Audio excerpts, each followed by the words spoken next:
Donc, bonjour à toutes et à tous. On est particulièrement ravis de vous accueillir à l'occasion de ce festival Building Beyond. Dans cet événement organisé par le Lab Recherche Environnement, comme chaque année, c'est un réel plaisir de participer au festival. Donc je tiens d'ores et déjà à remercier les équipes de Léonard que vous voyez préparer la scénographie en direct. Donc pour l'organisation de cet événement et bien sûr pour nous associer à sa programmation. La thématique de l'adaptation, elle fait particulièrement écho aux travaux du Lab Recherche Environnement, parce qu'on travaille sur la réduction des impacts environnementaux des bâtiments et des infrastructures. Et donc, quand on travaille sur ces questions-là, on va vite se poser la question de la résilience des solutions mises en œuvre sur la durée de vie des ouvrages. Par exemple, quand un bâtiment est conçu pour durer 80 ans, il va vite falloir se poser la question de son adaptation aux évolutions climatiques à venir. On disait tout à l'heure que souvent dans les projets, on considérait les 30 dernières années, alors qu'il faut aussi savoir anticiper les 30 prochaines. Donc c'est un enjeu technique dans la conception, dans la construction, dans l'exploitation des bâtiments et des infrastructures, mais c'est aussi un enjeu de santé publique, ça a été largement rappelé par Isabelle et par Diane Simiou juste avant. C'est bien sûr un enjeu financier. Je ne sais pas si vous avez vu, mais il y a Copernicus, le programme d'observation de la Terre de l'Union européenne, qui a sorti son rapport annuel là, sur l'année 2023, et c'est assez impressionnant, c'était il y a quelques jours. En Europe, en 2023, par exemple, les inondations ont touché plus de 1,6 million de personnes, 13 milliards d'euros de pertes financières qui sont liées à des phénomènes climatiques extrêmes, et donc 80% qui sont liés à des inondations. L'année 2023, elle a aussi connu un nombre record de jours de stress thermique extrême, c'est-à-dire un niveau de chaleur et d'humidité tel que le corps humain ne parvient pas à maintenir une température normale. Et donc il y a des décès qui sont liés à la chaleur qui ont augmenté dans 94% des régions européennes étudiées par ce programme Copernicus. D'où l'importance de traiter la question de la santé dans une démarche d'éco-conception. Alors aujourd'hui, on a la chance d'avoir un panel d'intervenants exceptionnels et en plus complémentaires. En effet, face à ces défis, il faut savoir agir dans l'incertitude climatique. C'est vrai pour la conception des ouvrages. Et nous avons la chance d'avoir une présentation sur ce sujet à la fois de Bruno Peuportier et de Charlotte Roux, donc qui sont respectivement professeurs émérites et nouvelle coordinatrice du Lab à l'École des Mines de Paris. Nous avons aussi l'honneur d'accueillir Diego Harari, qui est directeur général adjoint en charge de la stratégie et de la transformation durable de Vinci Immobilier, et Patrick Conan, responsable des partenariats et de l'assurance verte chez AXA. L'objectif avec eux, c'est de comprendre comment ils intègrent ces incertitudes face au réchauffement climatique dans l'évolution de leur métier. C'est aussi un des sujets qu'on voulait aborder dans cette conférence. Et puis enfin, Karim Selouane de Résilience, qui viendra nous présenter comment prendre en compte des périls multiples grâce à des retours d'expérience de l'entreprise Résilience. Donc l'intérêt du festival, c'est aussi de brasser les communautés des résidents de Léonard. Donc je voulais juste rappeler, au cas où vous ne connaissez pas nos travaux, que le Lab Recherche Environnement, c'est un partenariat de recherche de long terme. Ça fait plus de 15 ans maintenant, entre Vinci et 3 grandes écoles d'ingénieurs, l'école des mines, l'école des ponts et AgroParisTech. Et l'école des mines travaille sur les questions d'efficacité énergétique des bâtiments. On va le voir aussi de confort thermique des bâtiments, et on va le voir aussi le sujet d'éco-conception, donc comment on va intégrer une approche multicritère pour réduire l'impact environnemental des bâtiments et des quartiers. Agro travaille sur les questions de biodiversité et puis de plus en plus sur les questions de végétalisation des villes qui vont aussi être largement abordées aujourd'hui. Et puis l'école des ponts sur les questions de mobilité qui, à l'échelle d'un projet d'aménagement urbain, va avoir aussi un impact, y compris sur les questions d'adaptation, notamment sur les questions de qualité de l'air. Le lab, ça a été, en fait, on fonctionne par période de 5 ans et on vient d'être reconduit pour les 5 prochaines années. Et bien sûr, les questions qui touchent à l'adaptation seront toujours et encore au cœur de nos travaux. Je vais appeler, on va la faire en 2 temps, la conférence. On va d'abord appeler Diego Harari, Bruno Peuportier et Charlotte Roux, qui vont nous parler et nous présenter les enjeux qui sont liés à la conception des bâtiments et des villes.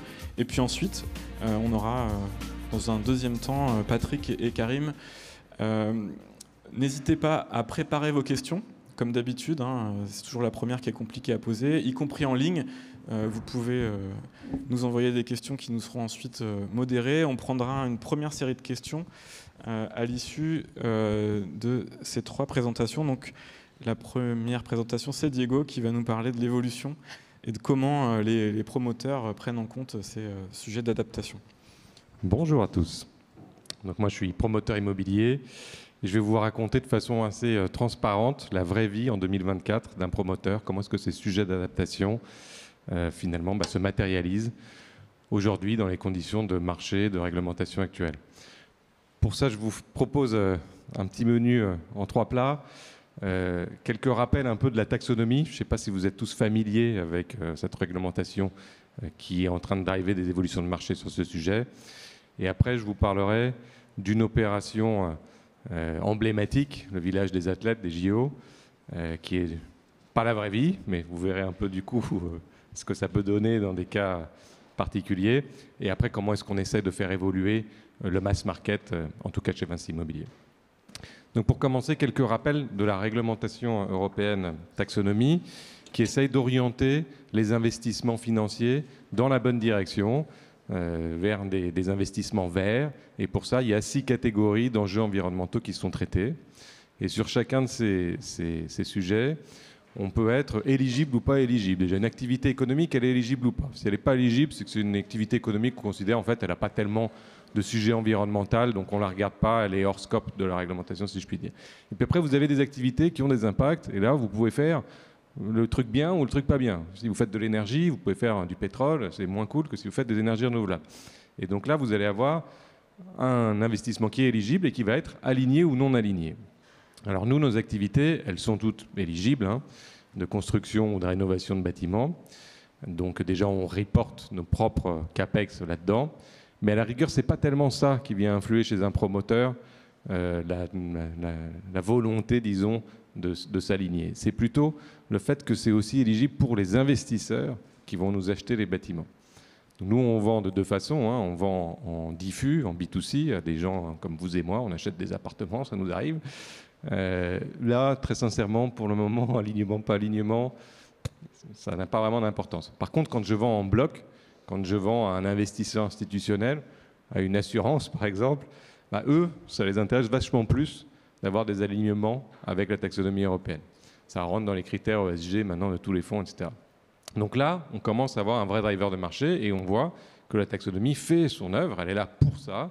Et effectivement, on a des investisseurs qui nous demandent maintenant de plus en plus ce type d'alignement. Donc l'alignement, il y a les 6 objectifs dont je parlais tout à l'heure. Et comment ça se passe dans la réglementation? En fait, on en choisit un avec lequel on essaye d'avoir les bons critères. Et après, il ne faut pas être trop mauvais, il ne faut pas dégrader l'environnement sur les autres. C'est ce qu'on appelle les critères DNSH, c'est-à-dire Does Not Significant Harm, ne dégrade pas trop, quoi. Voilà. Donc en France, comment ça se passe? En fait, on aligne essentiellement sur le critère de l'atténuation au changement climatique parce que ce n'est pas compliqué, notre réglementation, elle est déjà alignée. Voilà. Avec l'Aéro 2020, on est bon. Donc après, on va regarder ces fameux critères de DNSH et là, ça va nous faire plein de petites choses et notamment, comme il y a un objectif sur l'adaptation au changement climatique, c'est ça où il faut qu'on soit conforme avec ce DNSH. Et ce DNSH, comment il se traduit? Il se traduit par regarder quelle est l'exposition aux aléas climatiques de demain d'un bâtiment et prendre des mesures pour s'y adapter, voilà, pour être résilient. Alors, c'est très flou, malgré les centaines et centaines de pages du règlement européen, la façon dont ça doit s'appliquer est très floue. Et aujourd'hui, on est encore dans une période où il y a des pratiques de marché qui se mettent en place et qui ne sont pas encore bien déterminées. Et donc, en fonction des clients, des discussions, etc., ça va se passer d'une façon ou d'une autre. Mais en gros, vous avez 2 grandes philosophies. La première, c'est de faire le truc vachement bien et de passer une presta à Karim, qui vous racontera tout à l'heure les belles choses qu'il fait. Et là, vous allez avoir une étude super poussée de l'exposition aux aléas de votre bâtiment avec vraiment très précisément sa conception, sa localisation, etc. C'est super, ça coûte un peu d'argent. Et puis après, Karim va vous dire qu'il faut faire tout un tas de trucs qui coûtent aussi beaucoup d'argent. Et tout ça, ça va évidemment impacter le projet. Et il y a la philosophie 2, qui est d'utiliser des outils simplifiés, mais qui déjà permettent de regarder quand même beaucoup de choses. Et ça, il y en a. Il y a Batadapt, de l'OID, il y a des outils de Cercal. Enfin voilà, je ne sais pas si vous connaissez ou pas ces structures-là, mais enfin, en tout cas, il y a des outils. Donc on tape des adresses et on a tout un tas de choses vis-à-vis du risque d'inondation, de vagues de chaleur, etc. Donc on a quand même déjà énormément de données. Et Météo France qui vient de sortir quelque chose aussi il y a quelques temps. Et à partir de là, on va mettre en place des choses. Alors, quel référentiel pour dire « Ah bah oui, je sais que je suis exposé à des vagues de chaleur ». En France, en gros, mon terrain de jeu, de toute façon, peu importe l'adresse, cet LAA, il est là. Qu'est-ce qui va être conforme pour considérer que ça, c'est bon? Ça fait partie de ces flous-là. Donc, il y a des référentiels de certification qui proposent des normalisations. Et donc, aujourd'hui, il y a des profils, résilience, etc., dans Cercal ou d'autres choses. Ou pas, ou c'est nous qui disons « Ah bah oui, regardez, j'ai mis tout un tas de choses, des protections solaires extérieures, voilà, et donc ça suffira ». Et ça, pour l'instant, ce n'est pas encore très normalisé. Et donc, en fonction de nos partenaires investisseurs, on va avoir des réponses ou d'autres. Donc, c'est le début de l'histoire. La bonne nouvelle, c'est que la traction, le fait que ça rentre dans la négociation, c'est déjà sur la table. Donc, la réglementation européenne, elle fait son jeu. Après, où est-ce que ça va arriver exactement et à quel point ça va permettre de resituer la norme de marché, la pratique de conception au bon niveau par rapport à la trajectoire 4 degrés ou autre, ça, l'avenir le dira. Donc ça, c'est pour vous donner un petit peu le climat dans lequel, le climat des affaires dans lequel on est aujourd'hui. Maintenant, je vais vous parler un petit peu de ce qu'on est capable de faire quand on est sur une opération emblématique. Et donc pour ça, le village des athlètes, donc là où tous les athlètes des Jeux Olympiques iront séjourner. Donc c'est un projet chez nous qui s'appelle Universen. Vous voyez la photo à gauche du terrain d'origine à l'époque de la centrale thermique EDF. Donc c'est une très belle opération de recyclage urbain. Je le mentionne parce que Vinci Immobilier, je ne sais pas si vous le savez, mais on est à fond zéro artificialisation nette et recyclage urbain. Donc ça, c'est pour nous aussi une opération qui représente vraiment la façon dont on envisage la fabrique de la ville demain. Et donc vous avez là sur la gauche de l'image de 2025, c'est la partie que Vinci Immobilier traite. Donc on a fait beaucoup de choses pour l'environnement là-dessus, mais je ne vous parlais que de la partie adaptation.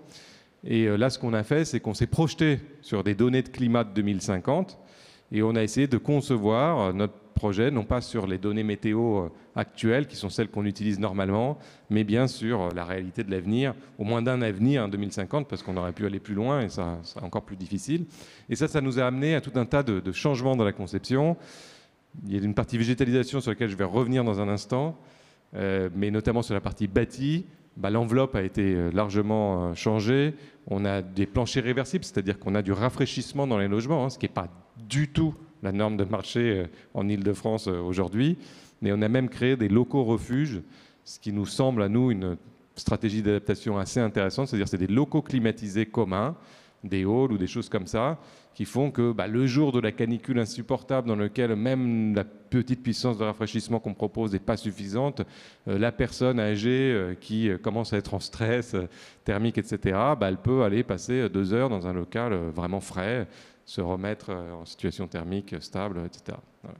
Sans du coup climatiser brutalement tout, avec aussi les conséquences de consommation d'énergie, etc.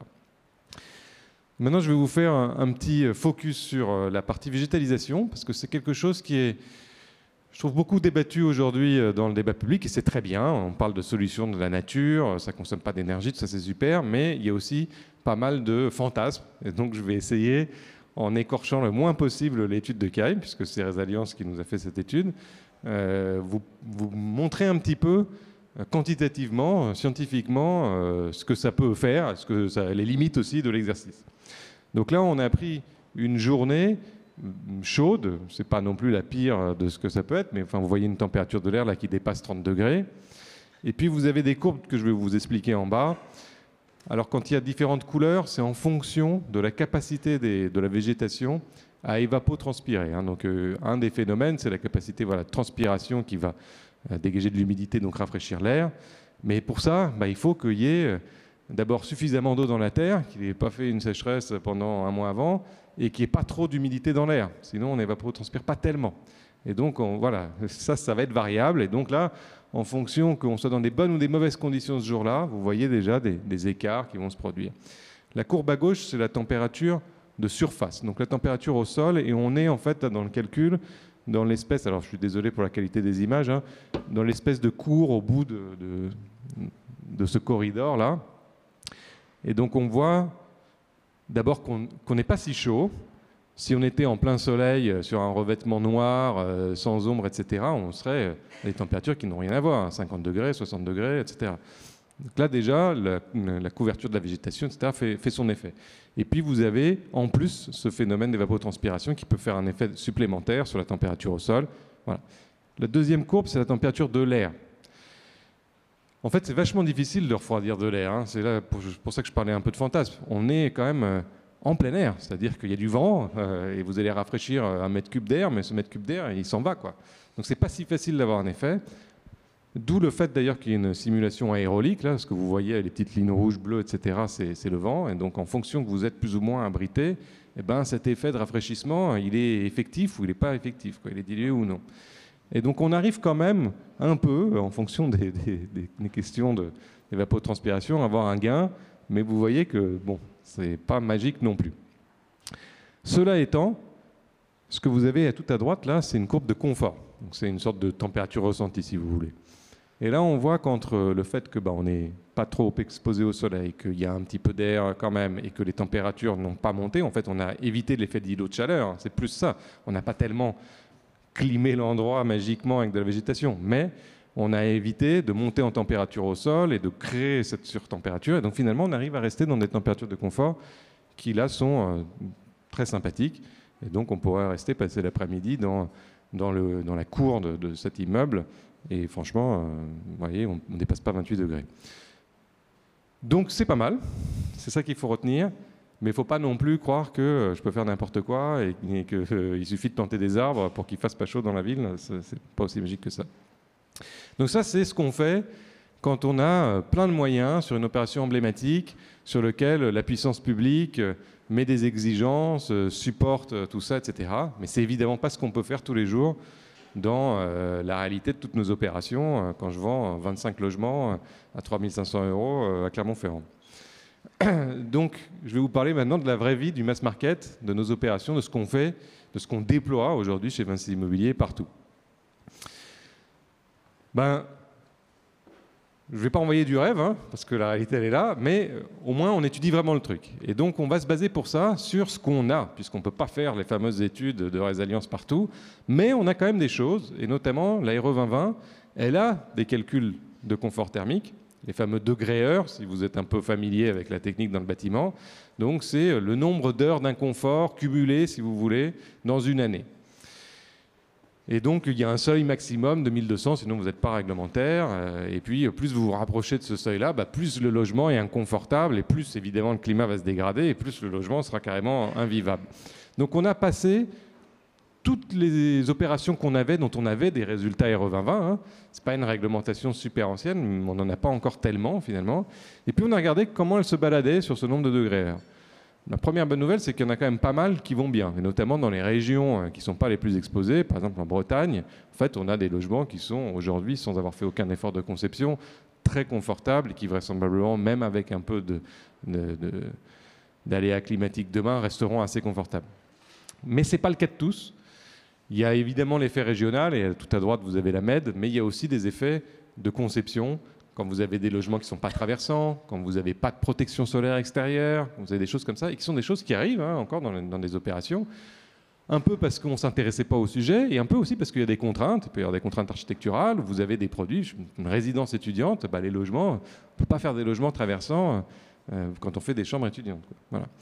Donc au moins, on a pris vraiment conscience, on a essayé de comprendre quels étaient les cas difficiles, quelles opérations il fallait suivre, et on a essayé de regarder quelles étaient les choses qu'on avait à disposition. Et donc on a modélisé des variations de conception sur tout un tas de paramètres architecturaux qu'on peut faire, et on a regardé à quel point tout ça, venait être efficace. Voilà. Donc au moins, on s'est un peu auto-formé, voilà. On se donne avec ça, nous, un peu d'ambition par rapport au réglementaire de faire mieux, et on outille nos collaborateurs pour essayer de suivre. Donc maintenant, voilà, ça fait partie de nos process, c'est dans nos démarches, on suit le DH, on ne s'occupe pas juste d'être réglementaire. Et on a dans nos équipes techniques des gens qui ont été formés et qui savent ces choses-là, qui savent challenger les bureaux d'études pour essayer de chercher et d'atteindre un petit peu mieux en termes de performance de confort. Voilà, ça c'est quelque chose qu'on fait pour des convictions environnementales, c'est aussi des choses qu'on fait pour des convictions marketing. Hein, voilà. C'est-à-dire que ça nous aide, on en est convaincu, à mieux vendre nos logements. Le confort thermique, c'est quelque chose... Tout le monde, on a tous vécu ces canicules insupportables ces dernières années. Donc nos clients, comme tout le monde, les ont vécus et s'intéressent à ça quand ils achètent un appart. Si vous achetez demain un logement, probablement que vous allez vous poser la question du confort thermique dedans. Donc nous, avec ça, on espère aussi se différencier et avoir un produit qui est plus attractif. Voilà la vraie vie du promoteur immobilier. Et maintenant, je passe la parole.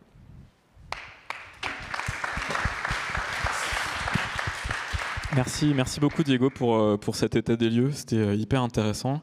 Maintenant on va passer la parole aux chercheurs qui travaillent sur ces questions-là et qui, j'espère, vont permettre aussi de vous proposer des solutions pour l'avenir. Merci Maxime, bonjour à tous et à toutes. Effectivement, on va continuer avec plus les aspects recherche et je vais vous présenter avec Charlotte Trou un projet que nous avons mené avec Météo France concernant les incertitudes climatiques et comment ça va agir sur l'éco-conception des opérations, que ce soit dans le bâtiment neuf ou la rénovation. Donc les objectifs de cette étude, c'était d'aider les concepteurs à mieux prendre en compte les aspects d'adaptation au changement climatique dans leurs projets, que ce soit dans le neuf ou la rénovation. Et donc on a travaillé avec Météo France pour générer des données climatiques prospectives pour ensuite pouvoir alimenter des outils de calcul sur ces bases de données climatiques et tester sur différents archétypes de bâtiments qui représentent le parc français et proposer des stratégies d'adaptation, s'assurer aussi qu'on ne génère pas beaucoup plus d'impacts environnementaux en protégeant des canicules en particulier. Alors, comment on va représenter ce climat qui va évoluer au cours du temps ? Alors, dans ce diagramme, il y a trois choses. Il y a les couleurs, il y a l'axe des X et l'axe des Y. Alors, je vais commencer par les couleurs. Les ronds jaunes, c'est ce qui s'est passé les années précédentes, et en particulier la canicule de 2003. Les ronds rouges, c'est ce qui va se passer d'après ces calculs prospectifs au milieu du siècle. Et les ronds plus foncés, c'est ce qui va se passer à la fin du siècle. Alors l'axe des X, c'est les durées de ces vagues de chaleur. C'est-à-dire que plus on va vers la droite, plus on a des longues périodes de canicule. Et ce qu'on voit, c'est que plus on va avancer dans le temps, entre le jaune où il y a des petites durées de vagues de chaleur et puis le brun où il y en a beaucoup plus, donc on va allonger les périodes, les durées des vagues de chaleur. Et puis l'axe des Y, c'est la température maximale, c'est-à-dire que plus on va vers le haut, plus il va faire chaud. Donc là aussi, on voit que plus on va avancer dans le temps, eh bien, plus il va y avoir de hautes températures. Bon, on n'est pas très surpris, mais ça permet de caler un petit peu les choses. Alors, ce qu'on voit surtout sur cette figure, c'est qu'il y a plein de ronds. C'est-à-dire qu'il n'y a pas une seule prédiction, c'est de la prospective. C'est-à-dire que les années d'aujourd'hui, vous pouvez avoir une année très chaude et puis une année moins chaude. Et c'est la même période. Eh bien, ce sera la même chose en 2050 ou 2100. Toutes les années ne seront pas les mêmes, mais il y aura plein d'années possibles. Et donc, tout ça, c'est des probabilités, en fait, quand on fait de la prospective à cet horizon de temps. Alors, ce qu'on a considéré, c'est les valeurs médianes, c'est-à-dire qu'il y a autant d'années plus chaudes que d'années moins chaudes. Et puis, il y a les années extrêmes, c'est-à-dire que là, c'est vraiment les 5% des années les pires, c'est-à-dire qu'il y a que 5% du temps où il fait plus chaud que l'année extrême. Donc voilà, ça nous a permis d'avoir des jeux de données pour différentes régions, différentes échelles de temps. Alors avec ça, on a pu regarder ce qui allait se passer pour différents types de bâtiments, des maisons anciennes ou très récentes, des bureaux, des écoles, et puis des logements collectifs entre l'haussmannien, les HLM des années 60 et les résidences les plus nouvelles.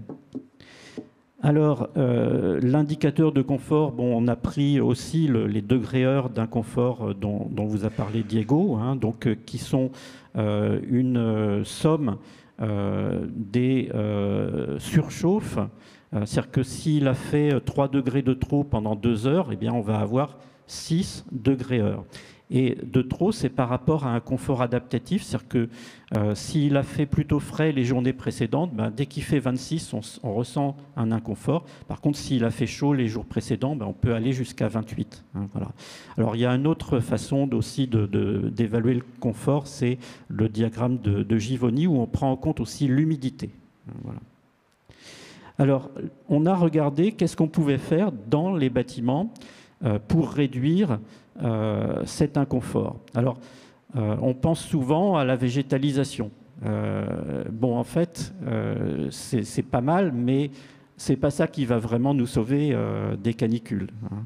Ce qui va nous sauver, c'est plutôt l'isolation. Alors, ça peut vous paraître bizarre, parce qu'en général, les gens pensent si on isole le bâtiment, c'est bien pour l'hiver, mais en été, on va crever de chaud. En fait, c'est pas vrai. C'est-à-dire que l'isolation, elle nous protège aussi du chaud. Quand il fait 40 degrés dehors et qu'on veut avoir 30 degrés ou 26 à l'intérieur, ben on va avoir besoin d'isoler pour se protéger du chaud. Et donc, ça peut être l'isolation thermique. Le changement de fenêtre, c'est les outils les plus efficaces pour se protéger. Puisque là, dans l'exemple du haussmannien, eh bien, vous voyez que les premiers centimètres d'isolant, quand on passe de 0 à 5, ben on fait baisser beaucoup les degrés-heures d'inconfort et on arrive à la limite de confort de la réglementation, qui est plutôt à 350. Alors, ça, c'est les premières mesures qu'il faut prendre. Ensuite, il y a la notion du comportement. C'est-à-dire que en fait, le confort va être extrêmement influencé par le fait d'ouvrir les fenêtres la nuit et de fermer ses stores dans la journée. Si on a la chance d'avoir un logement traversant, c'est-à-dire qu'on peut avoir 2 fenêtres ouvertes sur 2 façades différentes, eh bien, on va très vite pouvoir réduire par rapport aux 350 les degrés-heures d'inconfort. Si on ne peut pas vraiment avoir 2 façades avec des ouvertures, eh bien, on aura plus de mal. Il faudra beaucoup plus d'isolants et des triples vitrages pour arriver à maintenir le confort à peu près correct. Et puis, si on ne ventile pas du tout, si on n'ouvre pas du tout ces fenêtres, alors là, c'est la catastrophe et on a beaucoup trop de degrés d'inconfort.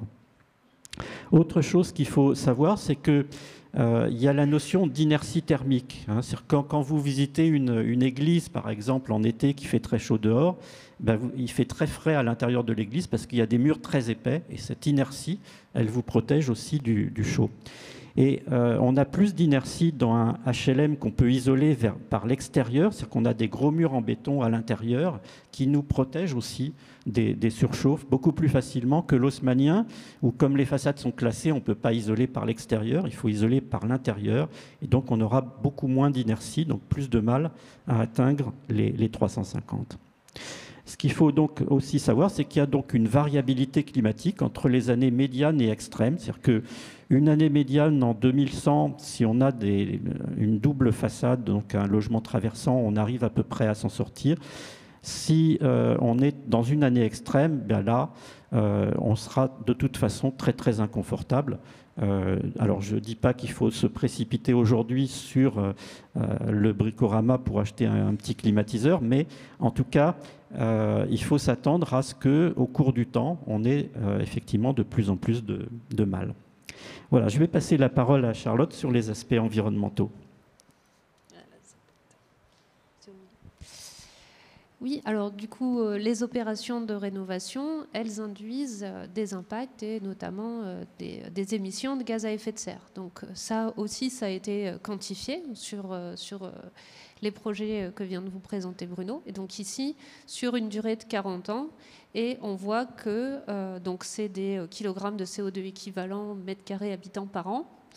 Et on voit que c'est surtout finalement la fabrication des différents éléments qui va contribuer, et le transport étant assez minoritaire, et on atteint presque, on est autour de 1 kg de CO2 équivalent par mètre carré habitant par an. Alors ce qui est intéressant, c'est de comparer ça au bâtiment. Qu'est-ce qui se serait passé si on n'avait rien fait? Ah, raté. Raté. Le vert. C'est parce que c'est trop facile, c'est le plus gros, donc c'est pas sur lui qu'on a envie d'appuyer. Voilà. Donc là, en fait, on retrouve la barre précédente, mon 1 kg de CO2 équivalent par mètre carré habitant par an. C'est la petite barre grise tout en bas de la barre sur le bâtiment rénové. Et donc là, on a un bilan qui compte pas que l'opération de rénovation, mais aussi l'ensemble des usages énergétiques et la consommation d'eau, etc. Et on compare avec le bâtiment non rénové. Et on voit qu'effectivement, on rajoute cette petite barre grise pour le bâtiment rénové, mais en fait, on gagne énormément, notamment en consommation de chauffage. Et puis, vous voyez aussi sur le bâtiment non rénové, il y a une petite barre pour la climatisation, parce que le bâtiment sera trop inconfortable et il faudra absolument, pour garantir un confort minimum aux occupants, climatiser le lieu. Donc finalement, cette rénovation, elle a un petit peu d'impact en termes d'émissions de gaz à effet de serre, mais en fait, elle permet aussi d'en éviter beaucoup. Alors, nous, si on a regardé ces aspects de végétalisation, on a travaillé avec l'école AgroParisTech, qui a travaillé sur une modélisation du microclimat urbain qui intègre la végétation. Donc effectivement, pour tenir compte à la fois de ces effets de masque et puis des effets d'évapotranspiration qui peuvent rafraîchir l'air extérieur. Alors vous voyez ici le résultat. Donc on a fait des scénarios avec pas du tout de végétalisation, un petit peu de végétalisation, beaucoup de végétalisation, et on a regardé ce qui se passait. Là, c'est à la fin du siècle sur une vague extrême. Donc un peu le plus chaud qu'on peut avoir. Alors vous voyez peut-être pas bien l'axe des Y, mais on monte quasiment jusqu'à 48 degrés. Voilà, c'est sympa. Et donc l'effet de la végétalisation, comme disait Diego tout à l'heure, effectivement, il y en a un. Après, c'est pas non plus révolutionnaire, mais on a sur l'air extérieur une diminution d'à peu près 2 degrés sur les pointes de température. Alors, est-ce qu'on a toujours aussi 2 degrés de moins dans les bâtiments? Eh bien, malheureusement, pas tout à fait. C'est-à-dire que quand on va regarder à l'intérieur des bâtiments, entre le pas du tout de végétalisation et puis beaucoup de végétalisation autour du bâtiment, on ne va plus avoir que 0,7 degrés en moins à l'intérieur. C'est quand même là, c'est quand même 0,7 degrés, mais bon, quand il fait 48, ça ne va pas être tout à fait suffisant pour garantir le confort à l'intérieur des bâtiments. Voilà, donc pour conclure, c'est vrai que c'est très urgent, c'est important de s'adapter aujourd'hui au changement climatique qui est déjà là, mais finalement, la rénovation, elle permet aussi cette adaptation. Et par contre, il faut absolument qu'il y ait un comportement des occupants, il faut qu'ils soient sensibilisés à comment aussi gérer leur logement pour pouvoir assurer aussi les efforts de la rénovation, c'est-à-dire si on ne ferme pas ses volets pour se protéger du soleil ou si on n'ouvre pas ses fenêtres la nuit, on aura beaucoup de mal de toute façon à garantir le confort. L'isolation, elle protège du froid et du chaud, et donc en mettant en œuvre la rénovation, on va pouvoir à la fois s'adapter au changement climatique et atténuer les effets. Donc réduire les émissions de gaz à effet de serre et aussi retarder le besoin de climatisation.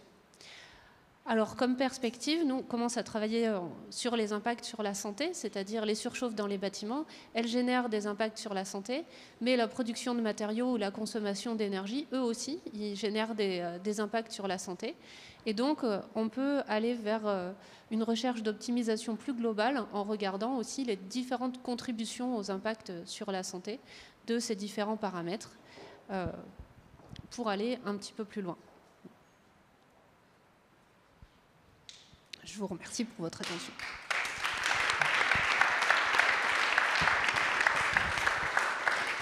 Comme je vous le disais, on a le temps pour une première série de questions. Je ne sais pas si ça a suscité l'interrogation. Moi, je note que les principaux leviers, alors on a dit que la végétalisation c'en était un, mais qu'il y avait quand même ce point de vigilance à avoir. On n'a pas parlé de l'eau. Diego parlait de l'intérêt de l'évapotranspiration. La végétalisation, il y a aussi la question de l'eau qui va venir peut-être en contradiction, ou en tout cas comme un point de vigilance à avoir quand on est sur une démarche d'évaluation environnementale multicritère. Oui, alors on a travaillé avec AgroParisTech sur la quantité d'eau qu'il fallait pour assurer vraiment un rafraîchissement au niveau du quartier autour du bâtiment. Si on se contente de planter des arbres mais qu'on ne les arrose pas, les arbres vont sécher et on aura très peu d'effet sur l'îlot de fraîcheur. Donc il faut vraiment arroser beaucoup. Et quand on est autour d'un HLM, la dépense en eau devient équivalente à la dépense qu'on aurait en climatisation. Et donc c'est très difficile sans doute à faire passer au niveau d'un office d'HLM de pouvoir planter des arbres et de les arroser tout autour des résidences. Il faut en avoir conscience. Pour les écoles, je ne sais pas comment ils vont réagir quand ils auront la facture d'eau, mais on verra.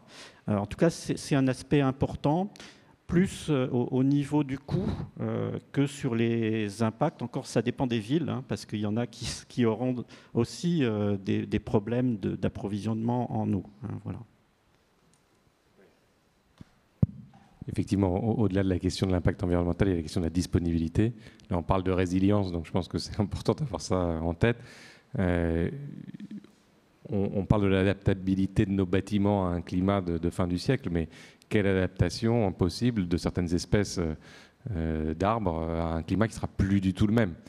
Et ça aussi, pour parler de la vraie vie, aujourd'hui, nous, nos projets paysagers, nos maîtrises d'œuvre, enfin le savoir-faire de la filière, mais encore vraiment en début de mutation là-dessus. C'est-à-dire qu'on a des projets paysagers qui ne sont pas pensés encore pour un climat de demain et qui vont avoir des besoins de ressources en eau à des moments où il y aura au contraire plus tellement de ressources. Donc se pose la question aussi du coût de la conception, parce qu'on peut au moins récupérer un peu d'eau pluviale, alors en espérant qu'il y ait eu des pluies avant la sécheresse. Enfin, voilà, ça pose tout un tas de questions et ça rajoute effectivement une bonne couche de complexité au sujet, quoi. Il y a une main qui se lève là-haut. Merci Carmen.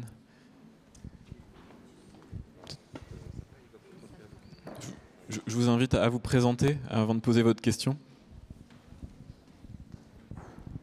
Bonjour, Hortense Pénirin, je suis chargée de mission transition écologique à la ville de Charenton-le-Pont.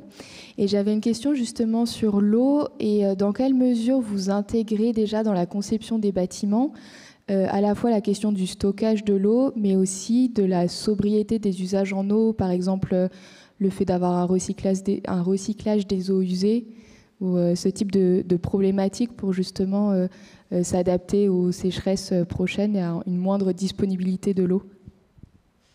Oui, alors quand on parle de ressources, en fait, il faut bien voir que lorsqu'on consomme de l'eau chez soi, on la rejette assez vite au milieu. C'est-à-dire que ce n'est pas une consommation nette. C'est-à-dire qu'il y a à faire la différence entre consommation brute, je consomme 40 mètres cubes par an, et puis la nette, parce que en fait, sur ces 40 mètres cubes, on en rejette beaucoup.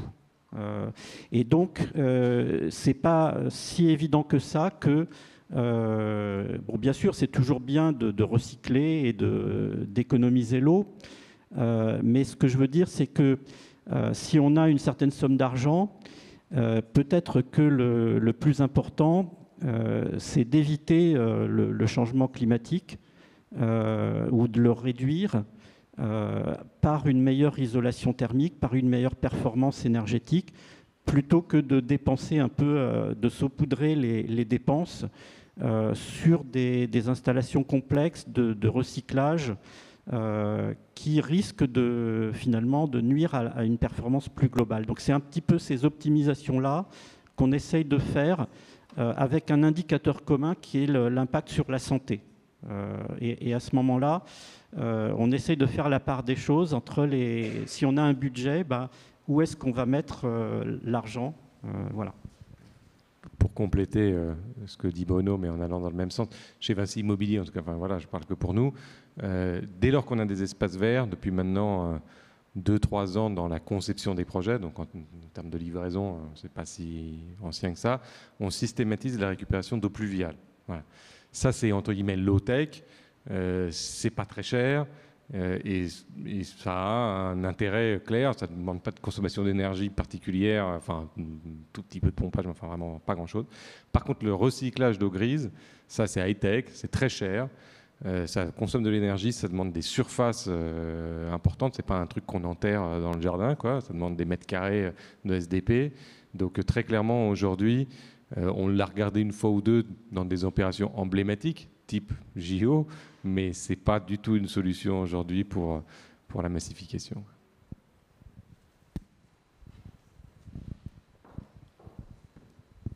Merci beaucoup Claire Vaillant, je suis animatrice des ateliers de l'adaptation que présente Juliette aujourd'hui. Moi j'ai une question, vous parliez de l'eau, donc c'est un sujet très intéressant. Ça me fait penser on dit qu'en moyenne, les chasses d'eau, les gens, on consomme à peu près 20% de notre eau, qui est toujours de l'eau potable, c'est les chasses d'eau. En Suisse, depuis de très nombreuses années, même dans les logements collectifs, apparaissent des toilettes sèches. Et je voulais savoir si vous avez évoqué, réfléchi, ou quelle place vous pensez donner aux toilettes sèches. Alors, cette question, elle pose une question plus large en sous-jacent, qui est la performance environnementale de ce qu'on fait versus ce que veulent les clients. Et ça se pose dans plein de choses, en fait. Là, vous parlez des toilettes, je pense que c'est un très très bon exemple parce que ça, c'est très intime et les gens, voilà, ont leurs habitudes, c'est difficile d'en changer. Donc les toilettes sèches, très clairement, aujourd'hui, c'est inimaginable. Voilà. Il y a des choses beaucoup moins difficiles qu'on n'arrive déjà pas à faire. Par contre, ce qu'on va commencer à proposer, alors sur des commercialisations, je ne sais pas vous dire une date exacte, mais disons l'année prochaine, c'est qu'on va proposer en TMA, en travaux modificatifs équerreurs, c'est-à-dire si le client le veut, une variante de toilette dans laquelle vous avez votre robinet au-dessus du réservoir, et déjà, voilà, c'est de l'eau grise, c'est pas sec, mais c'est de l'eau grise. Voilà. On verra quelle proportion de nos clients souscrivent à cette option. Et en fonction de ça, on fera peut-être évoluer et on inversera peut-être base et option. Mais je serais très surpris, malheureusement. Voilà. C'est difficile de faire évoluer la demande. On a eu un projet où on a pu mettre en œuvre des toilettes sèches. C'était un bâtiment qui accueille des visiteurs d'un parc naturel. Donc déjà, il y avait énormément de personnes. Et d'autre part, à côté de ce bâtiment, c'était donc un parc national, si on peut dire, un parc avec la biodiversité qui était un axe de travail important, et avec un tout petit lac à côté. Et donc l'intérêt de ces toilettes sèches, bon, où là, c'était pas pour du logement, hein, donc les gens venaient juste comme ça, c'était beaucoup plus facile d'accepter ce genre de dispositif. Et ça avait un intérêt parce que, en termes d'eutrophisation, c'est-à-dire que des toilettes normales auraient apporté des engrais tout autour, et en particulier dans ce petit lac. Et donc là, on avait un intérêt particulier pour ce type de dispositif. Bonjour, Zoé Benoît, urbaniste chez GIS Conseil. Je voulais savoir... Dans vos études, vous avez étudié les paramètres isolation, fenêtre et végétalisation. Vous n'avez pas parlé des occultations solaires. Est-ce que vous avez mis ça dans vos modèles s'il y a des brises solaires orientables devant les fenêtres et quel impact ça a sur le réchauffement à l'intérieur des logements ? Sachant qu'avec les stores volets roulants classiques, la lame d'air devient super chaude. Enfin voilà, je voulais savoir si vous avez étudié cette question dans vos modèles. Oui, bien sûr. Bon, je n'ai pas parlé de tout, mais effectivement, ça fait partie des leviers d'action. J'ai dit, hein, les comportements sont importants en termes d'ouverture la nuit et de fermeture des protections solaires le jour, avec effectivement des aspects technologiques à la fois sur l'un et sur l'autre. C'est-à-dire qu'on peut avoir si on est en zone, en rez-de-chaussée et on craint l'intrusion, par exemple, on peut avoir des impostes au-dessus d'une porte-fenêtre au rez-de-chaussée et puis des fenêtres de toit qui font une circulation d'air améliorée, par exemple. Donc on a travaillé aussi pour la Guyane ou l'outre-mer, où effectivement, même sur des résidences étudiants, on peut avoir des systèmes traversants entre le couloir et la chambre, par exemple. Donc il y a des technologies. C'est vrai qu'en France, c'est pas tout à fait encore assez mûr, mais je pense qu'on va devoir aussi s'inspirer des pratiques de l'outre-mer. Peut-être. Pardon, excuse-moi, Maxime. En fait, c'est la question de l'acceptabilité, c'est pareil que l'histoire des toilettes sèches. C'est-à-dire que bien sûr qu'on pourra faire des logements traversants en France, mais les étudiants ne veulent pas. Voilà, en termes d'acoustique, d'intimité, etc., ils n'ont pas la norme sociale qu'on a dans d'autres territoires. Et puis en complément, on ne le répète pas à chaque fois, mais les études qui sont menées là, elles sont menées avec l'outil Pléiade qui est développé par les équipes de Bruno et Charlotte et qui est l'outil de référence pour le bioclimatique à disposition des architectes. Bonjour, Florent Cornet, ancien chercheur sur les thématiques bâtiments et villes du futur au CRIGEN. Merci pour la présentation déjà. J'ai été surpris du faible delta lié à la végétalisation des rues à l'intérieur des bâtiments, lié notamment aux effets qui peuvent être aussi induits par la couverture végétale et du coup la réduction des apports solaires à l'intérieur des bâtiments. Je me demandais si vous avez parlé isolation et végétalisation, et si vous avez également regardé du coup les effets combinés, typiquement sur des toitures végétalisées ou sur des façades végétalisées, quels sont les apports à l'intérieur du bâtiment et les bénéfices liés à ces systèmes-là. Oui, alors l'école des ponts a aussi travaillé sur ces sujets et ils ont trouvé les mêmes résultats. Pourquoi ? Parce que effectivement, la couverture végétale stoppe le rayonnement solaire, fait de l'ombre, hein, d'accord, mais aussi absorbe du rayonnement, il renvoie aussi vers le bas. Et donc, c'est pas si simple de dire on va gagner 10 degrés avec des arbres, malheureusement. On aimerait bien, hein, mais voilà. Donc, affaire à suivre. Peut-être qu'il y aura des validations par rapport à des mesures, ce que j'espère aussi, qui permettront vraiment de certifier ces résultats. Sur la combinaison végétalisation-isolation, il n'y a pas photo. Je veux dire, une fois que vous avez isolé votre toiture, si vous mettez une couche végétale au-dessus, ça aura peu d'effet. Alors effectivement, si on n'isole pas du tout, et qu'on met de la végétalisation sur une toiture en zinc, ça peut avoir un effet, mais bon, c'est dommage de ne pas isoler, quoi. Voilà. Il faut, de toute façon, si on veut s'en sortir au niveau de l'adaptation au climat, il faut isoler. Voilà. Après, qu'on rajoute du végétal en plus, très bien, mais il faut d'abord isoler. Voilà. Bonjour, Christelle Perrin. J'ai une question par rapport à la conduite de changement que ça induit, toutes ces nouveautés technologiques. Je trouve que les syndics de copropriété ont un rôle à jouer et moi, j'ai l'impression qu'ils ne sont pas accompagnés. Enfin, je sais que je suis un petit peu perplexe sur cet acteur-là en disant quel est leur rôle et qui les pousse à nous bouger, nous propriétaires, pour investir.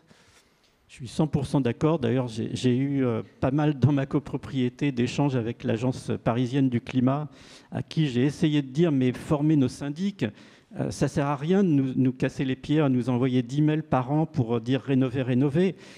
Moi, j'ai posé la question au syndic, il m'a dit, c'est pas possible, on ne peut rien faire dans votre quartier, c'est classé. Il faut former les syndics, c'est vraiment une urgence pour les copropriétés, tout à fait.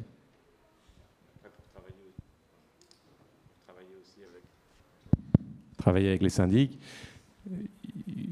enfin, bien sûr qu'il faut les former, je suis absolument d'accord, et leur rôle, il est déterminant, c'est clair. Il faut aussi comprendre qu'ils ont très peu d'honoraires et qu'on les met en concurrence, enfin c'est nous finalement, qui les mettons dans cette situation de ne pas avoir les moyens de nous conseiller correctement, quoi. Donc, si on veut leur donner un rôle important qu'ils devraient avoir, il faut aussi leur donner les moyens d'avoir le rôle, il ne faut pas seulement leur jeter la pierre, quoi. Voilà, c'est tout. Bonjour. Un peu dans la continuité de la question précédente, on parle de bâtiments classés, et donc il y a parfois une contradiction entre les enjeux de rénovation et puis le fait que ce soit classé. Donc est-ce qu'on va devenir... à quel moment on va commencer à accepter peut-être de modifier ou de revenir sur cette notion de classement? Alors, personnellement, la mairie de Paris m'a interdit de mettre par exemple des stores parce que c'est soi-disant classé, ou c'est même pas... il peut y avoir un impact alors que c'est pas du tout visible de la rue. Donc on a l'impression que c'est aussi en complet décalage avec tout ce que vous avez pu aborder. Merci beaucoup. Je pense que le débat est là. Je ne sais pas si vous avez lu ou entendu parler des travaux d'Alexandre Florentin, Paris sous 50 degrés, qui pose exactement ces questions, hein, et qui dit mais est-ce qu'on ne devrait pas peindre en blanc tous les toits de Paris, etc. Donc voilà. Et effectivement, on peut un peu se poser la question de est-ce que dans 50 ans, Paris sera une ville-musée invivable dans laquelle il n'y aura personne, mais ce sera très joli et on pourra venir la visiter, ou est-ce qu'on va continuer à vivre dedans, mais à ce moment-là, est-ce que ça ne demande pas un certain nombre de changements un peu structurels et de revenir sur des choses qui ont été des principes fondamentaux, mais qui peuvent peut-être plus être tenus dans le monde tel qu'il est en train de devenir. Je n'ai pas de réponse à vous donner à cette question, hein. Juste, effectivement, c'est une question difficile et il y aura peut-être des arbitrages dans l'avenir à donner. Merci beaucoup, merci pour toutes ces questions passionnantes et pour ces échanges. Je vous propose qu'on les applaudisse à nouveau.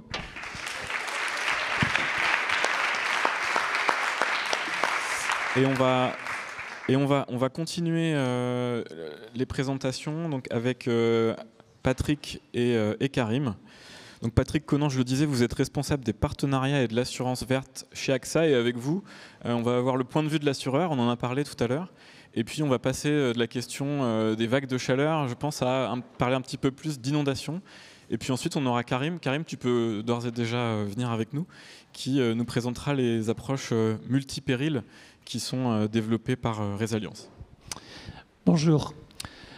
Un monde à plus 1,5 degré serait toujours assurable, un monde à plus 4 degrés ne le serait certainement plus. Vous vous souvenez de cette phrase de notre ancien directeur général en 2015 ? Et finalement, il avait tort, puisque dès maintenant, à 1,2 degré, il y a déjà des zones qui sont non assurables. Et on espère qu'on va lui donner tort, parce qu'on va essayer de faire un maximum de solidarité nationale et de prévention pour repousser les murs de l'assurabilité.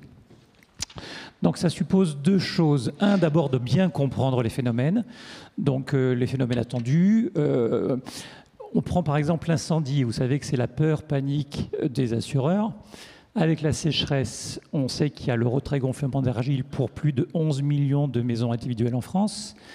Pour une entreprise, par exemple, si jamais il n'y a pas de sprinkler, 90% des bâtiments n'ont pas de sprinkler, ça veut dire que lorsque les pompiers vont se présenter sur une colonne sèche qui porte bien son nom, pour un peu qu'on soit sur un stress hydrique sur un bassin versant, eh bien les forces de l'ordre ou les pompiers ne pourront pas avoir de l'eau pour éteindre leur incendie. Si jamais il y a un arrêté préfectoral, par exemple, qui a décidé de prioriser des activités agroalimentaires par rapport à des piscines de tourisme ou par rapport au fait que ce soit... Donc voilà, c'est des choses très concrètes sur lesquelles, que ce soit au niveau des professionnels ou des particuliers, il faut tenir compte d'un effet d'emballement qu'il peut y avoir sur la canicule, avec là, non pas la partie dommage, mais plutôt la partie assurance de personnes, la partie inondation, les pluies torrentielles et d'autres types qui peuvent être mieux maîtrisés d'une façon classique, et ces incendies qui se rajoutent. Donc il faut bien comprendre d'un point de vue géolocalisation, mais vraiment à la dizaine de mètres près, et avec la capacité à projeter le futur. J'ai apprécié l'outil Vinci qu'on a vu tout à l'heure qui s'appelle Resilience. On a la même chose dans notre filiale AXA Climate qui permet de faire des projections à 2030-2050, non seulement sur la partie climat, aussi la partie biodiversité, avec tous les scénarios possibles, de façon à avoir l'ensemble des paramètres. Et puis, il y a évidemment la décision récente du gouvernement d'augmenter la surprime de 12 à 20% sur la partie dommages et aussi de 6 à 9 pour la partie auto, on l'oublie souvent, qui nous permet d'avoir une marge de manœuvre de façon à financer les opérations de prévention. Ce régime qui a été instauré en 1982 a été déficitaire et il y a maintenant une clause de revoyure tous les 5 ans de façon à préserver cette pépite. C'est une exclusivité mondiale. À peine en Espagne, il y a le système du consortio, et c'est ce qui nous permet d'avoir une bien meilleure résilience par rapport aux autres pays. Donc si on regarde maintenant le support, je suppose celui-ci. Donc les enjeux, vous avez vu, c'est les murs de la recevabilité. Faut avoir une idée des montants financiers. On passe de 70 à 150 milliards d'ici 2050. Avec jusqu'à présent, c'était l'inondation qui était le premier. Dorénavant, ça sera de très très loin, cette partie sécheresse. Donc il nous faut des outils, il nous faut de la compréhension pour comprendre tout ça. Et on va regarder un petit peu comment ça fonctionne, l'assurance. Donc soit vous êtes assurable, et donc nous, on fonctionne avec notre marge, avec une prime qui augmente 2, 3, 4, 5% chaque année, ou c'est une franchise, ce qu'on appelle aussi une moralisation du risque, c'est pour éviter les risques de fréquence, de façon à ce qu'il y ait un reste à charge, de façon à ce qu'il n'y ait pas trop de déclarations. Et ensuite, on a, soit vous êtes non, donc si vous êtes non assuré, ça va être difficile, puisque là c'est une prise de risque maximale, on n'est pas sur des assurances obligatoires la plupart du temps. Soit vous avez une auto-assurance, qu'on appelle aussi une captive, donc vous avez mis des réserves de côté. Et tout ça est avec un régime décatnat, effectivement, qui, je vous dis, a besoin d'être revu fréquemment. Alors on peut faire un mix entre les deux. Il peut y avoir une partie des risques qui est auto-assumée, une partie qui est avec un régime totalement privé, et puis en plus ce système avec la caisse de réassurance. Réassurance, je ne sais pas si c'est un terme que vous connaissez, c'est l'assureur des assureurs. En moyenne, les primes d'assurance, elles augmentent de 4% par an actuellement. Les primes de réassurance, elles augmentent de 40% par an. Donc ça veut dire qu'ils vont se casser la gueule. Donc ça veut dire qu'il n'y aura pas de matelas financier pour certains assureurs. Je pense notamment à ceux sur l'agricole, mais ensuite d'autres. Donc il y a un effet d'effondrement systémique qui peut être envisageable. À un moment donné, il n'y aura plus suffisamment de matelas financiers par rapport à ce mur à coups de milliards. Donc ça, c'est comprendre tous ces systèmes sur les principes, donc la réassurance et les règlements, puisqu'il y a aussi une mauvaise solution, c'est de diminuer le montant des indemnisations. Alors que là, ça va générer évidemment un maximum de conflits. Le but, c'est au contraire favoriser la résilience et d'avoir une satisfaction globale. En termes d'action, bien évidemment, la formation. Notre filiale AXA Climate, elle est en train de former 6 millions de personnes dans le monde actuellement. Ce sont des e-learning qui permettent de tout comprendre, non seulement sur la partie climat, sur la partie biodiversité, sur les ressources naturelles, avec des niveaux de compréhension au départ sur les basiques, et puis ensuite véritablement de façon très axée sur un secteur d'activité plutôt qu'un autre. La prévention, c'est le mot magique du moment. Elle a toujours existé, mais là, elle va vraiment mettre un coup d'accélérateur en termes d'outils. Donc, par exemple, on a mis à disposition de toutes les maires, les 36 000 communes, des outils de façon à mieux comprendre, en plus du réglementaire, tout ce qui leur permet de former un peu leurs services. Les alertes météo, il y a celles évidemment classiques, et ensuite il peut y en avoir plus dédiées sur plus de périls, avec plus de précision, en sachant bien quel est le point de contact. Donc là, il y a quelque chose qui peut être mutualisé entre les assureurs. La coopération va être au moins aussi importante que la concurrence. Des fiches de prévention, donc la documentation sur l'existant, et puis aussi beaucoup d'expérimentation. Là, par exemple, il y a une mission sécheresse qui est faite avec France Assureur.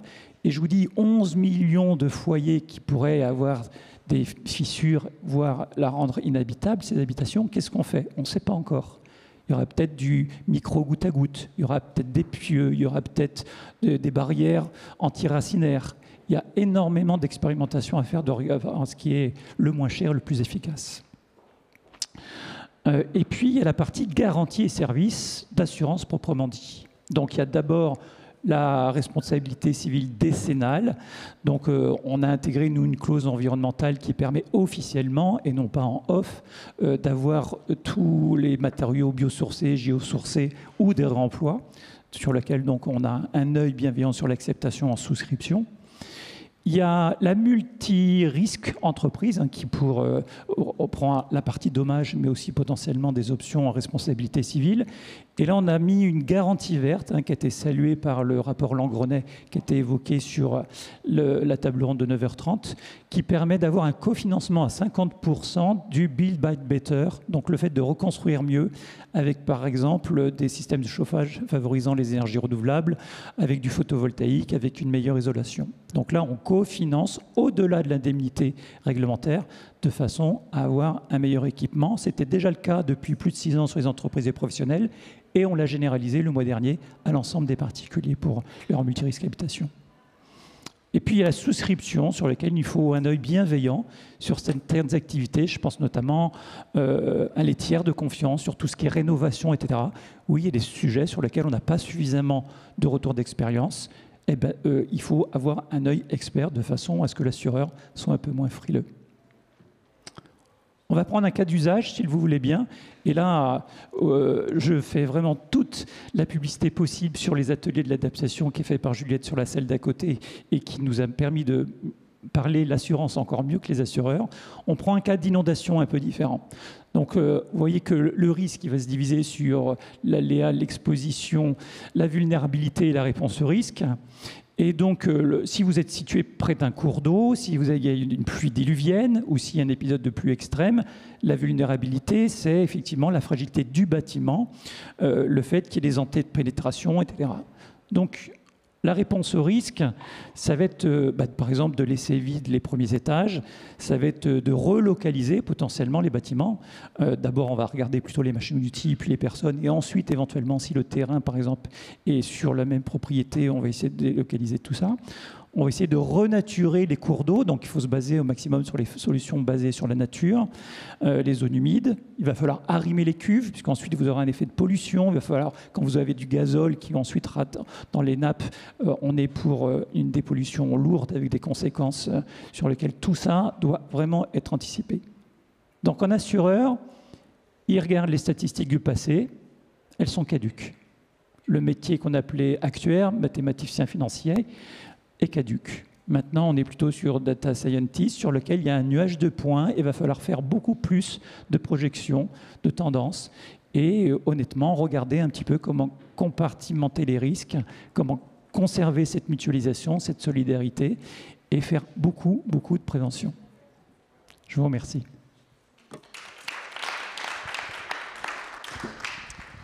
Merci beaucoup. Même principe que tout à l'heure, on prendra des questions à l'issue de la présentation de Karim. Bonjour, alors on m'entend. Alors, il faut appuyer sur le V, c'est ça? Très bien. Alors, bonjour tout le monde. Alors, je vais ici illustrer 2 exemples. On va un peu changer d'échelle et de géographie. On va s'exporter dans des zones un peu intertropicales, dans les Caraïbes et puis le long de la côte ouest africaine. Mais pour illustrer ces 2 cas d'usage, je vais aborder une méthode que nous avons expérimentée dès le démarrage de Résilience, c'est-à-dire à partir de 2018 et 2019, sur l'appréhension, la modélisation des multirisques climatiques, parce que la nature étant telle qu'elle est, un aléa climatique ne survient jamais seul. Il est constitutif d'autres paramètres climatiques et en fait on a un ensemble qui s'organise et qui finalement impacte de manière très différenciée, de manière assez complexe, les territoires et les infrastructures. Alors, pour démarrer, un cadre. Résilience s'est engagé avec l'Alliance mondiale du secteur du bâtiment et de la construction, un programme qui est issu des accords de Paris lors de la COP 21, sous ombrelle du programme des Nations Unies pour l'environnement, à lancer les 10 principes essentiels de l'adaptation au changement climatique. Ces 10 principes, soutenus par plus de 70 États, qui ont notamment signé ce qu'on appelle la charte de la Convention de Chaillot, qui ont émané de la COP dernière, donc de la COP 28, ont pour objectif de donner les éléments de base pour déterminer des méthodes pour appréhender le dérèglement climatique et concevoir, proposer et développer des solutions d'adaptation. Donc ces 10 principes, vous pouvez les télécharger sur le site de la GABC. Alors, par exemple, on a l'accès à la donnée. l'appréhension de l'échelle. Sur quelle échelle on va déterminer le risque climatique? Quelles vont être ces résolutions? Comment est-ce qu'on intègre de manière quasiment systématique à la fois des enjeux d'adaptation et des enjeux d'atténuation, sans les mettre en opposition? Et comment est-ce que derrière on enclenche des mécanismes financiers pour venir essayer de supporter, financer et accompagner les actions d'adaptation? Alors, la méthode que nous, on a mis en place, déjà, elle s'aligne sur ces étapes, à savoir l'identification des aléas climatiques, la détermination des enjeux, les impacts que ces enjeux peuvent avoir, à la fois techniques, socio-économiques, financiers, les conséquences de ces impacts, la catégorisation, parce que derrière ces catégorisations, les actions et les parties prenantes qui vont être engagées ne seront pas forcément les mêmes. Si on a des impacts qui peuvent être d'ordre sécuritaire, de continuité d'activité, de préservation des activités socio-économiques, de la préservation de l'environnement ou de la préservation des environnements bâtis. Et enfin, les actions à mener en fonction de ces process qui peuvent aller à la fois des actions d'atténuation du risque, d'adaptation ou bien même de réorganisation du territoire ou des gouvernances à travers, par exemple, des systèmes de monitoring ou d'organisation sociale. Comment, maintenant, concrètement, nous nous sommes appliqués à vouloir mettre en place des méthodes assez solides que nous avons vérifiées sur le terrain dans plusieurs géographies. La première, c'est d'essayer de combiner un certain nombre d'outils. Donc, on ne réinvente pas finalement le fil à couper le beurre. On va essayer de voir ce qu'il existe sur le marché, les technologies, les méthodes qui ont déjà été approuvées, mais qui n'ont pas été mises en lien de manière par une approche ensemblière pour pouvoir apporter des solutions les plus pertinentes possibles. Dans un premier temps, nous utilisons des outils de cartographie qui vont utiliser l'observation par les satellites. Ceci nous permet de couvrir des géographies extrêmement étendues à différentes résolutions d'échelle. Nous allons ensuite projeter sur ces territoires des modèles climatiques prédictifs par des méthodes dites de downscaling, à savoir des descentes d'échelle, qui sont des méthodes approuvées par le GIEC et à l'intérieur desquelles nous allons intégrer des données issues des bases de données, à la fois par exemple pour l'Europe des données Copernicus et également issues des satellites du réseau européen. Ensuite, sur ces éléments-là, nous allons essayer de caler quelles vont être l'approche méthodologique pour appréhender le risque. Donc le risque, je ne vais pas répéter ce qui a été dit par mon confrère ici présent, il y a des enjeux de vulnérabilité, la détermination des risques, l'exposition, et puis derrière, nous, ce qu'on va essayer de faire, parce que si on est dans des problématiques d'adaptation, il y a de toute manière, in fine, des questions socio-économiques et de financiarisation. Donc on va mettre les deux ensemble et surtout essayer de corréler, de faire le lien entre les enjeux d'adaptation et les trajectoires de gaz à effet de serre, car le climat d'aujourd'hui ne sera pas le même demain et demain il sera notamment corrélé aux trajectoires de gaz à effet de serre. Sur cette base, on va ensuite essayer de déterminer quels vont être le découpage le plus pertinent, la résolution la plus pertinente également pour appréhender et déterminer les niveaux de vulnérabilité, leurs mesures, leur suivi, pour y associer par la suite des solutions d'adaptation. Donc on va faire un maillage. Ce maillage peut être d'une échelle de 1 mètre carré, de plusieurs dizaines de mètres, plusieurs hectares, plusieurs kilomètres carrés. Tout va dépendre bien entendu de la typologie de l'infrastructure, de l'environnement bâti et de l'enjeu qui est mis qui est mis en débat. Et bien sûr, essayer de faire ces interactions avec les conditions de sol, les conditions topographiques, les conditions pédographiques, et puis à partir de là, combiner ces paramètres, les croiser par des approches dites multicritères pour en déterminer des indicateurs pour mieux évaluer les impacts et donc la meilleure solution de conception d'adaptation possible. Une fois que la partie physique et environnementale est appréhendée, on y associe bien entendu, tel qu'il est préconisé, notamment dans les 10 principes essentiels de l'adaptation soutenus par la JABC, d'y associer un modèle économique pour une financiarisation. Ceci a plusieurs raisons. La première, c'est qu'il faut mesurer l'impact financier des dégâts physiques, mais également des dégâts socio-économiques et extra-financiers. De l'autre côté, essayer d'estimer les investissements nécessaires pour pouvoir couvrir les risques d'adaptation à court, moyen, long terme et les corréler à des trajectoires d'évolution du changement climatique, car en fonction des trajectoires de l'évolution du dérèglement climatique, à des échelles très locales, les impacts vont, eux, évoluer. Et donc, les solutions doivent être également agiles pour répondre à ces évolutions qui peuvent en plus être des fois contredites par des mises à jour de données ou par des évolutions avec des bifurcations beaucoup plus importantes. Donc on doit matérialiser ces approches par des enjeux et des mécanismes de financiarisation, d'où ici le modèle de coût-bénéfice que nous avons mis en place. Alors, un exemple concret, nous avons accompagné dans le cadre d'un programme pilote dans la région Ouaka. Donc Ouaka est la zone côtière de l'Ouest africain, de l'Afrique de l'Ouest, allant du sud de la Mauritanie jusqu'au golfe de Guinée, qui est une zone qui est à peu près de ce type de géographie, à savoir un trait de côte sableux, extrêmement fragile, avec des altitudes moyennes entre 1, 5, voire 10 mètres maximum, fortement occupé par l'urbanisation, parce qu'il y a notamment les principaux ports de l'Afrique de l'Ouest qui sont associés, des pôles urbains extrêmement importants, et donc on voit bien ici la vulnérabilité physique et socio-économique. Donc dans le cadre de cette zone, qui est à protéger, car elle présente également des environnements très sensibles au dérèglement climatique, notamment les mangroves, nous avons lancé un projet pilote, et je vous mets ici une vidéo.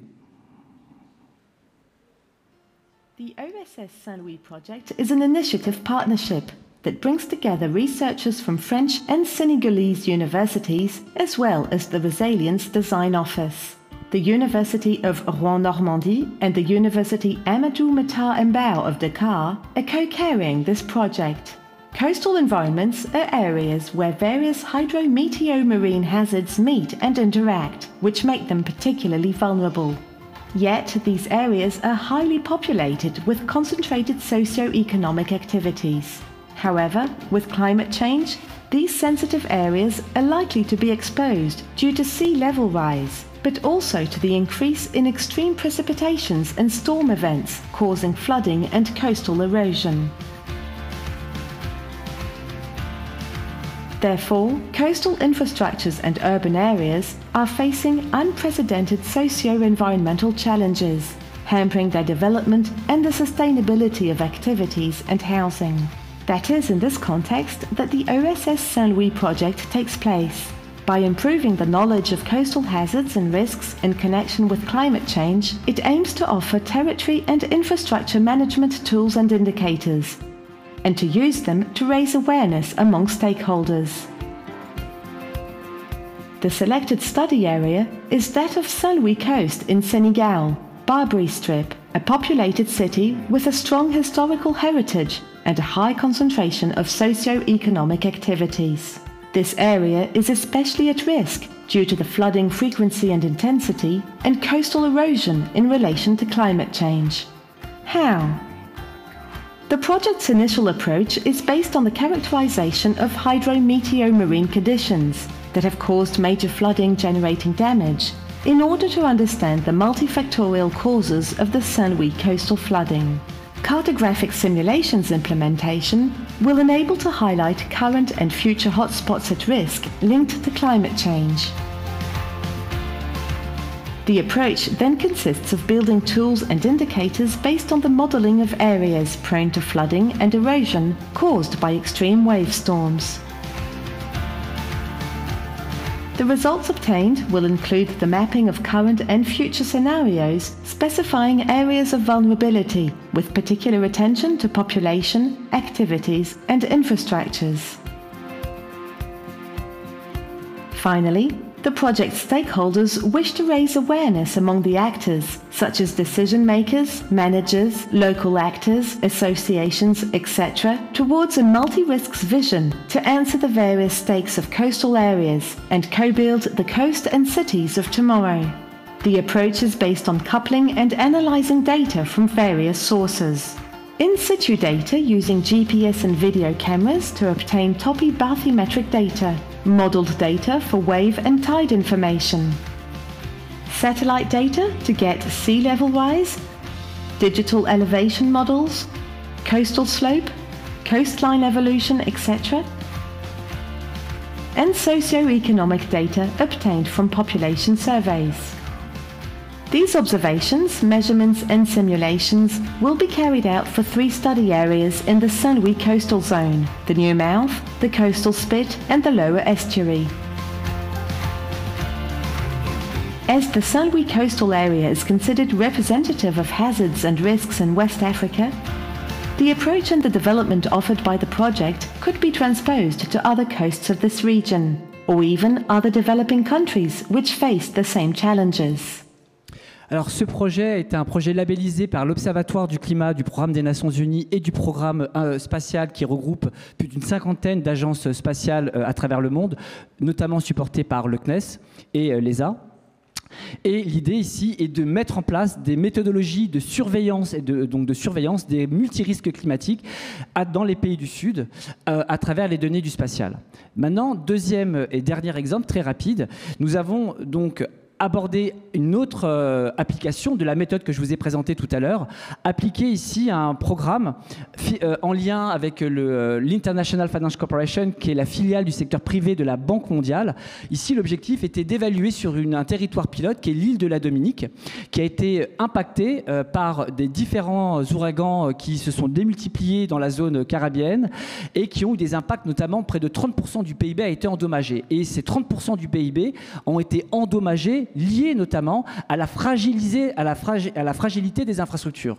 Donc l'idée ici était de voir comment est-ce qu'une île, qui est un espace donc fermé, on pouvait avoir une approche dite systémique et de voir comment est-ce que des infrastructures, quand elles étaient endommagées, avaient des effets collatéraux et des effets dominos, mais surtout comment croiser les risques d'inondation, les risques de sécheresse, parce qu'il y a assez contre-intuitif, mais la Caraïbe connaît des phénomènes de sécheresse extrêmes. On voit en ce moment en Guadeloupe, il y a des problèmes de pénurie d'eau, et plus des phénomènes de glissement de terrain sur lesquels on est venu stresser le risque sismique inhérent au contexte géologique des archipels des Caraïbes, et de voir derrière quels étaient les impacts sur les bâtiments, sur les routes, sur les infrastructures de télécommunications, sur l'accès à l'eau, sur l'activité agricole également, et à partir de là, de déterminer quelles étaient les priorités d'action à mener en termes d'investissement, en lien avec notamment la politique d'objectifs de développement durable, parce que l'île de la Dominique, à titre d'exemple, a signé comme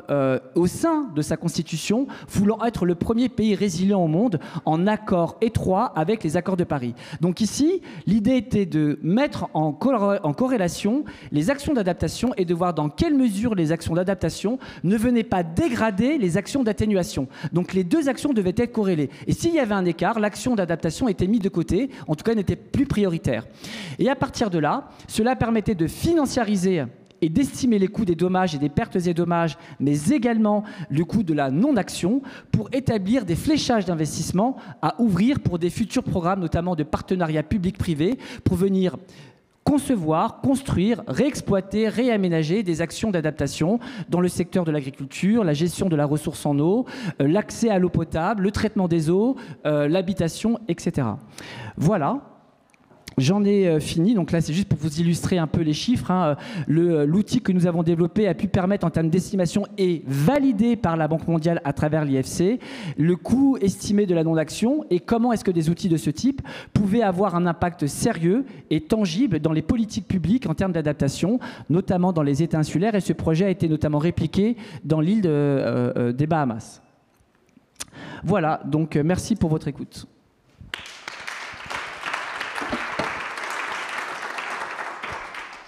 Merci beaucoup à tous les deux. Il nous reste encore un petit peu moins de 5 minutes pour d'éventuelles questions.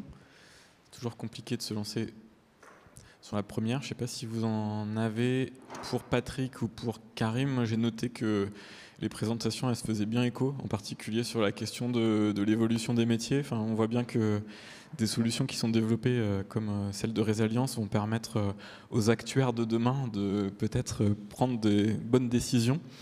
Moi, j'avais une question pour vous, Patrick. Quand vous expliquez que les enjeux financiers passent de 70 milliards à 150 milliards, c'est à quelle échelle, quelle temporalité? C'est France 2050 et c'est évalué d'une façon très prudente par France Assureur. Honnêtement, il y a des sujets qui pourraient avoir des effets cliquets d'ici là. Et la question, c'était, aussi ce que vous avez souligné, c'est qu'on passait maintenant d'un risque inondation qui était prépondérant à peut-être un risque sécheresse. Les 11 millions de maisons individuelles, ça va juste tout changer. Et il vaut mieux habiter. Et c'est en plus dans des zones qui étaient plutôt épargnées jusqu'à présent. On connaissait les événements Cévenol dans la partie sud. On connaissait un petit peu le trait de côte. Là, maintenant, des poches d'argile, il y en a un peu partout en France. On connaissait les inondations. Vous avez vu ce qui s'est passé de façon dramatique en Nord-Pas-de-Calais. L'argile, c'est de la géologie, elle est un peu partout. Et voilà, qu'est-ce qu'on fait du foyer qui se retrouve à la rue, quoi. Il vaut mieux habiter en France que si c'était des amis belges ou allemands, ils auraient les yeux pour pleurer, aucune indemnisation. Il y a une question qui se pose là-haut. Bonjour, Florent Cornet. J'avais une question concernant la prise en compte des solutions d'adaptation dans les modèles assurantiels actuellement. Comment accompagner les entreprises ou les utilisateurs à mettre en place les bonnes solutions d'adaptation pour devenir plus résilients et en même temps que ça soit considéré dans le pricing notamment des assurances? Est-ce que c'est quelque chose que vous faites déjà, étant donné que les solutions d'adaptation sont très au cas par cas quand même et très spécifiques en fonction des projets? Comment prendre ça en compte et comment s'assurer que c'est les meilleures solutions à mettre en place et que c'est pertinent aussi bien d'un point de vue résilience que d'un point de vue assurance? Question pertinente. Effectivement, de plus en plus, c'est du risk manager qui va être la fonction principale. Donc, jusqu'à présent, on avait éventuellement PME, ETI, un responsable financier. Et en face, nous, des personnes qui étaient très techniques. Il va falloir toute la pédagogie au milieu de façon à décrypter un petit peu ce nouveau vocabulaire. Là, vous parlez du prix, mais je veux même être allé en amont. L'acceptation du risque. Nous, honnêtement, on est dans un monde de concurrence. On veut ne pas laisser un territoire, de toute façon, on serait interdit par le législateur sans solution, mais au niveau d'une entreprise, si honnêtement on considère qu'elle n'a absolument pas pris en compte les données scientifiques, si elle n'a pas la culture, si elle n'a pas de projection, on ne va juste pas accepter son risque. Donc ce n'est pas une question de prix, c'est dire oui ou non, ou sous réserve ensuite. Après, il y a l'acceptation et on essaye de faire le maximum de choses dès le portefeuille et non pas attendre le gré à gré de façon à modifier un petit peu le montant du règlement ou de la franchise. Donc c'est dès le départ qu'on essaye d'avoir des clauses sur lesquelles, effectivement, la notion d'adaptation peut jouer, sur la bienveillance de l'acceptation, un peu le tarif. C'est plus de la surprime qui sera minorée là-dessus, puisque honnêtement, la sous-prime sur une courbe en exponentielle, pour savoir à quel niveau on se positionne, c'est pas facile. Mais je vous dis, c'est à la fois du oui-non dès le départ et beaucoup de pédagogie intermédiaire. Et comme on est sur du renouvellement annuel, on peut toujours, là aussi, avoir un certain lissage. Je vais peut-être compléter la question, mais en sortant peut-être des pays développés et de la France, je vais revenir à la GABC dont j'ai mentionné tout à l'heure l'institution et le programme. Il y a un engagement qui a été lancé sur réfléchir à des nouveaux mécanismes d'assurance pour couvrir les risques et les dommages, et notamment les pertes et dommages, les fameux loss and damage. Quelque chose d'important, c'est qu'il y a des programmes pilotes. Je prends l'exemple du Maroc qui a lancé un programme cofinancé par la Banque mondiale avec des investissements qui sont abondés par la puissance publique dans ce qu'on appelle des programmes de solidarité. À savoir, si on regarde le continent africain, je crois que 98% des environnements bâtis ne sont pas couverts par des assurances. Donc la question, c'est comment est-ce qu'on fait, au risque d'avoir des désordres sociaux et politiques. Donc c'est des sujets qui ont été pris à bras-le-corps par des institutions financières. Et là, l'idée est de voir, finalement, comment est-ce que l'on peut couvrir un certain nombre de risques, à la fois sur des actifs existants, et notamment sur le secteur informel, parce que beaucoup d'habitations et d'infrastructures sont issues du secteur informel. Donc on ne peut pas les ignorer, et donc on voit bien qu'aujourd'hui, la question de l'assurance se pose de manière extrêmement complexe, et pas uniquement avec les paramètres et la lecture, je dirais, française, avec un cadre extrêmement bien, je dirais, mis en place, et depuis plusieurs années, avec aussi un retour d'expérience extrêmement puissant. Et si on fait aussi, on fait un autre décalage et qu'on va du côté des États-Unis, il y a quand même des assureurs qui partent d'un certain nombre de géographies. Je pense notamment à la Floride et à la Californie, où il y a un désengagement d'un certain nombre d'assurances parce que derrière, les garanties en termes d'actions d'adaptation ou de solutions proposées ne leur garantissent pas un retour sur investissement ou en tout cas un risque réduit quant au risque qu'eux perçoivent. Donc là aussi, il y a des impensés et aujourd'hui, il y a un ensemble d'acteurs qui réfléchissent à trouver des nouveaux mécanismes d'assurance. Voilà. En tout cas, dans le secteur de la construction. Magali Merlin, je travaille chez Action Logement Service, qui est la société de financement du groupe Action Logement. Donc j'ai une question pour Patrick, une question pour Karim. Merci beaucoup pour ces présentations qui sont en effet complémentaires. Pour Patrick, vous aviez mentionné dans les garanties, notamment la garantie décennale, un œil bienveillant sur l'intégration ou la prise en compte des matériaux biosourcés, géosourcés ou issus du réemploi. Donc, est-ce que vous pourriez préciser qu'est-ce que ça veut dire d'avoir justement un œil bienveillant en matière de coûts pour l'assurer éventuellement ou de prise en compte au niveau de votre intervention? Bien sûr. Donc, pour donner des cas concrets, c'est éviter du ciment et faire, par exemple, des briques de terre crue, c'est faire du chanvre, c'est faire du bois compressé. Et ça, c'est ce qu'on appelle un petit peu une silent guarantee dans le jargon corporatiste, c'est-à-dire que personne n'en parle. Mais ensuite, peut-être qu'un assureur pourrait l'accepter à condition qu'il y ait un tiers certificateur et que la personne en face, notamment sur l'installation, nous permette suffisamment professionnel. Or, si quelqu'un le met noir sur blanc dans une clause, qui est donc dès la souscription, la condition générale, vous savez que c'est souvent très adapté après avec des conventions spéciales, si on l'officialise, ça veut dire que oui, on l'accepte. Et ce n'est pas du cas par cas, c'est par défaut. La décennale accepte les matériaux de réemploi. Et pourtant, il y a besoin de filières. Je vous donne un exemple très concret. Les pièces de réemploi, ça fonctionne très bien au niveau de l'automobile, par exemple. On va arriver bientôt à 25% quand on veut changer un rétroviseur qui soit d'une couleur très légèrement différente. Sur une Clio de plus de 5 ans, il n'y a pas de sujet. Mais dans le bâtiment, pourtant, il y a énormément de choses. Un faux plafond, voilà, il pourrait être adapté d'un lieu à un autre. Mais on a vu par exemple des appliques électriques qui étaient posées au sol, dans des flaques d'eau sur lesquelles il y a des risques d'incendie en sériel. Donc effectivement, il y a besoin de professionnaliser la filière et pourquoi pas rentrer au capital de celle-ci de façon à ce qu'on soit vraiment garant que les matériaux qu'on va accepter soient faits dans des bonnes conditions. Et donc la question pour Karim, alors déjà merci beaucoup de parler des Outre-mer. C'est un sujet qu'on aborde assez peu sur des questions d'adaptation parce que ce sont des territoires qui sont particulièrement concernés, qui ont vécu depuis un certain nombre de décennies des choses qui arrivent aujourd'hui sur le territoire continental.